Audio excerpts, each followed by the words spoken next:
Mr. Banks. Thank you, Mr. Chairman. I think what is most incredible to me is how much of this is developed without over-regulation from the federal government. And I guess I would direct my questions at Mr. Cuomo and Mr. Yiannas. What are you most, from a more of a broader perspective, what are you most concerned about? Where can the government really screw this up, the continued development of this technology? Mr. Yiannas? My initial impression to that question is maybe becoming overly prescriptive. There's a lot of innovation that's happening right now, and I think we ought to let the innovation play out. As I mentioned, I think there's opportunities for the public and private sector to do this testing and scaling and learning together, but if we start getting too prescriptive early, I think we'll stifle innovation. Have you seen specific examples? I have not seen any examples of that. In fact, in contrast, what we've heard is from some of our federal partners, CDC, FDA, with an interest in what we're doing and learning how they might play a role or benefit. So I haven't experienced that in the area of food. Mr. Cuomo? I further add to that,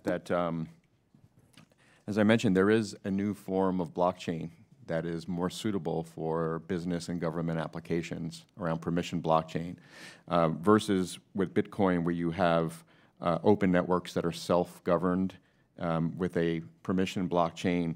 While the networks could be open, they are governed by steering committee members, right? So it's, again, I think it's more controlled. It's working in a more controlled environment.